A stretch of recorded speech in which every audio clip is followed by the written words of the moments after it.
বন্ধুরা, ভোলে বাবা পারকারেকার আজকের রিভিউ। কোয়েনের মা উজানকে বরণ করছে। উজান তো মুখটা গম্ভীর করে দাঁড়িয়ে আছে।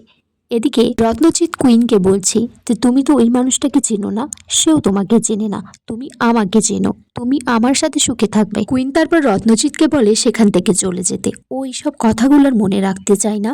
রত্নজিৎ বলছে যে তুমি ভুলে গেলেও আমি কিন্তু ভুলতে পারবো না কুইন। কুইনের বান্ধবীরা রত্নজিৎকে বলছে যে আমরা তো মধ্যবিত্ত ফ্যামিলি, আমাদের বাবা মার একটা মান সম্মান আছে।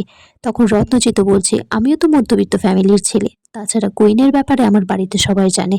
এখন যদি তারা জানতে পারে যে কুইন আমাকে ছেড়ে অন্য কাউকে বিয়ে করছে, তাহলে সেখানে আমার প্রেস্টিজটা কোথায় যাবে? এদিকে আমান বলছে যে বরণ তো হয়ে গেল, এবার আমরা ভিতরে নাচতে নাচতে যেতে চাই। আসলে আমি যখন ব্যাঙ্গালোর থাকতাম তখন তো সেখানে দেখে অভ্যস্ত। শতরূপা বলছে ওর কথা শুনলে না আপনারা সবসময় হাসতেই থাকবেন। কুইনের বাবাও বলছে যে হ্যাঁ, আপনাদের ফ্যামিলিটা খুব ভালো, সবসময় আপনারা হাসি মজাতেই কাটিয়ে দেন। এখন কুইনের একটা বিস্তৃত ভাই কুষাঞ্জনকে কাকু বলে ডেকেছে। বলছে আমি কাকু টাকু নই, কিন্তু আমাকে সোজা কুজদা বলে ডাকবে।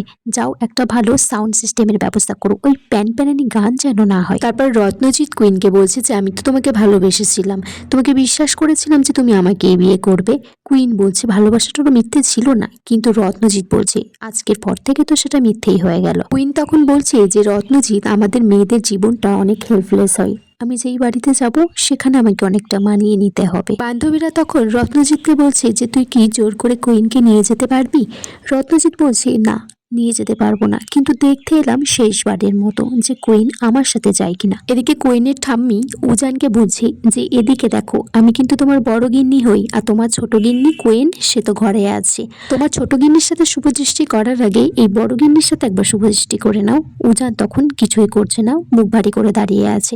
বলছে কি আমার নাচ জামাই তো বাড়ি রাসবাড়ি দেখছি, খুব গম্ভীর। এদিকে রত্নজিৎ বলছে আমার চাকরিটা পেতে 29 দিন টাইম লেগেছে। আমি বলেছিলাম তোমাকে যে আমি চাকরি না পেলে তোমার সাথে কোনো কথা যোগাযোগ রাখবো না, কিন্তু আমি চাকরি পেলে প্রমিস করেছিলাম তোমাকেই বিয়ে করব। কোয়েন তখন বলছে যে আমার মাথার উপরে তো বাবা মা আছে, তাদের কথা তো আমি ফেলতে পারি না। রত্নজিৎ বলছে যে তুমি ইচ্ছা করেই ফেলতে চাওনি, কারণ ডাক্তার ছেলে পেয়েছো একটা, তাদের অনেক টাকা পয়সা আছে। কোয়েন বলছে যে রত্নজিৎ তোমার যদি এই ধারণায় থাকে তাহলে তোমাকে আর কিচ্ছু বলবো না, আমার মা যে কোনো সময় এখানে চলে আসতে পারে, আর এসে যদি তোমাকে দেখে তাহলে কিন্তু খারাপ হয়ে যাবে। তো তোমার কাছে হাত জোড় করছি, এখান থেকে চলে যাও।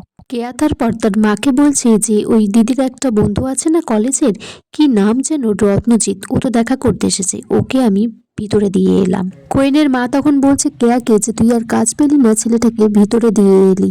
এদিকে রত্নজিৎ তার বান্ধবীদেরকে বলে যে ঘর থেকে বেরিয়ে যেতে, সে কোয়েনের সাথে কিছু আলাদা করে কথা বলতে চাই। কোয়েন বলছে যে আমি তোমার সাথে কোনো কথা বলতে চাই না রত্নজিৎ, প্লিজ তুমি এখান থেকে যাও। আর এখানেই আজকের পর্ব শেষ হয়ে যায়। বন্ধুরা, তোমরা কমেন্টস করে জানিও কেমন লেগেছে আজকের পর্বটা।